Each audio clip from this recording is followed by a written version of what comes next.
বিশ্বনবী রাহমাতুল লিল আলামিন ডেকে বলেন, রে উবাই ইবনে কাব, একটু কোরআন শরীফ তেলাওয়াত করে তুমি আমাকে শোনাও। উবাই ইবনে কাব রাদিয়াল্লাহু আনহু বলেন, ইয়া রাসূলুল্লাহ, ইয়া হাবিবাল্লাহ, ও আল্লাহর নবী, যাকে কোরআন শিখাইছেন স্বয়ং আল্লাহ এবং যার কাছে কোরআন নাজিল হয়েছে সেই নবীকে আমি তেলাওয়াত করে শোনাবো। অক্ষমতা প্রকাশ করলেন, হুজুর আমি আপনারও শুনাইতাম। আল্লাহর নবী বলেন, উবাই, কোরআন শরীফ তেলাওয়াত করে আমাকে শোনাও। উবাই ইবনে কাব আবারও অক্ষমতা প্রকাশ করলেন। এইভাবে একবার, দুইবার, তিনবার বলার পরে আল্লাহর নবী বলেন, রে উবাই ইবনে কাব, মহান আল্লাহ বলেছেন তোমার কাছ থেকে তেলাওয়াত শোনার জন্য। উবাই ইবনে কাব রাদিয়াল্লাহু আনহু বলেন, ইয়া রাসূলুল্লাহ, ইয়া হাবিবাল্লাহ, আল্লাহর নবী গো, আল্লাহ যে আমার পড়াশোনার জন্য বলছেন, আমার নামটা আল্লাহ কইছেননি। একটু জোরে কর না সুবহানাল্লাহ। আল্লাহর নবী বলেন, উবাই ইবনে কাব, আল্লাহ তোমার নাম ধরে বলেছেন তোমার কাছ থেকে পড়াশোনার জন্য। উবাই ইবনে কাব রাদিয়াল্লাহু আনহু বলেন, আনন্দে আত্মহারা হয়ে গেলেন। আমার আর কিছু পাওয়ার চাওয়ার নাই, মহান আল্লাহ যে আমার মতো গোলামের নাম উচ্চারণ করেছে, আমার জীবন সার্থক হয়ে গেছে। কিন্তু কোরআনের আয়াতে ওনার নাম নেই। হযরত জাফর রাদিয়াল্লাহু আনহু, ওনাকে রাসূল বলেন, ও জাফর, তোমার ভিতরে নাকি 4টা গুণ আছে, যে গুণগুলো আল্লাহর পছন্দ। কি? জাফর রাদিয়াল্লাহু আনহু বলেন, আল্লাহর নবী, আমার গুণগুলো কারো কাছে বলি নাই, আপনি জানলেন কিভাবে আমার গুণগুলো?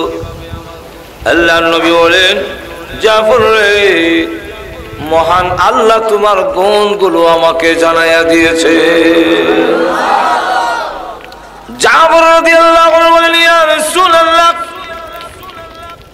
আল্লাহ যে আমার গুণগুলো আপনাকে বলে দিয়েছেন, আল্লাহ রাব্বুল আলামিন আমার নাম বলেছেন। আল্লাহর রাসূল বলেন, রে জাফর, মহান আল্লাহ তোমার নাম ধরে বলেছেন তোমার কাছে যে গুণগুলো আছে। হযরত জাফর আনন্দে আত্মহারা হয়ে গেলেন, মহান আল্লাহ যে আমার মতো গোলামের নাম উচ্চারণ করেছে। নাম নাই, তাহলে এবার আসুন ওই লোকটাকে যার নামে সূরায় নামকরণ করা হয়, সেই মহান ব্যক্তিকে আল্লাহর কাছে এত সম্মানী।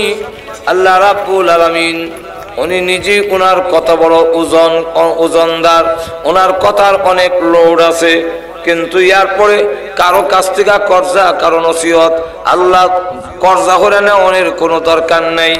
কিন্তু লোকমানে হাকিম তার ছেলেকেই লক্ষ্য করে যেই নসিহত করেছিলেন, আল্লাহর কাছে এত পছন্দনীয় যে মহান আল্লাহ রাব্বুল আলামিন তার নসিহতগুলো গ্রহণ করে কোরআনের আয়াত বানাইয়া বিশ্ব নবীর কাছে ওইগুলো নাজিল করেছে।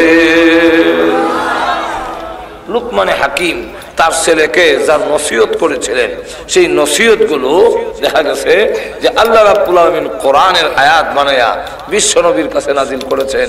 আল্লাহর কথার তো কত দাম, কেউ কাছ থেকে তো আল্লাহ কর্জা হয়ে নেওয়ার দরকার নাই। এই লোকটার কত সম্মান, যে কত মর্যাদা, তার কথাগুলো মহান আল্লাহর কোরআনে কালামের ভিতরে জায়গা হয়ে গেছে। একটু জোরে কর না সুবহানাল্লাহ। উল্লেখ করেছেন, অথচ তিনি ছিলেন কালো।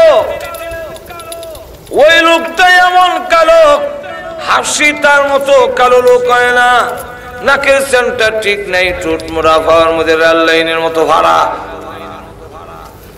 আবার গোলাম বাড়িও, তাহলে কোন দিক থেকে তার কোনো ভালো কোয়ালিটি নাই।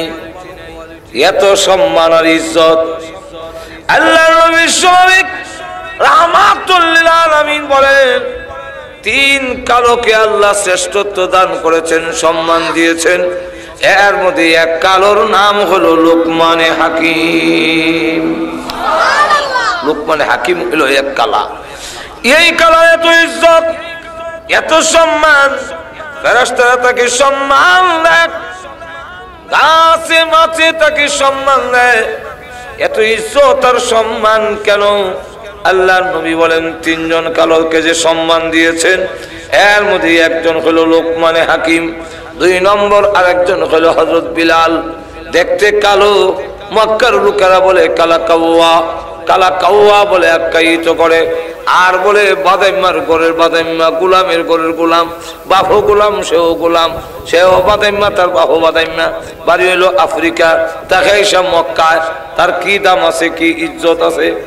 আল্লাহর নবী বলেন আমার কালো বিলালের এত ইজ্জত, কিয়ামতের কঠিন ময়দানে আল্লাহ যখন আমাকে হুকুম দিবেন জান্নাতের গেটটা খুলে দেওয়ার জন্য, কারণ জান্নাতের চাবি আমি বিশ্ব নবীর হাতে থাকবে।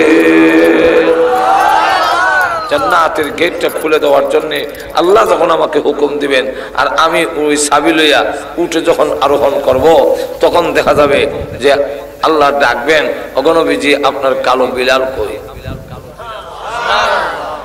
কালো বিলালের কি দরকার?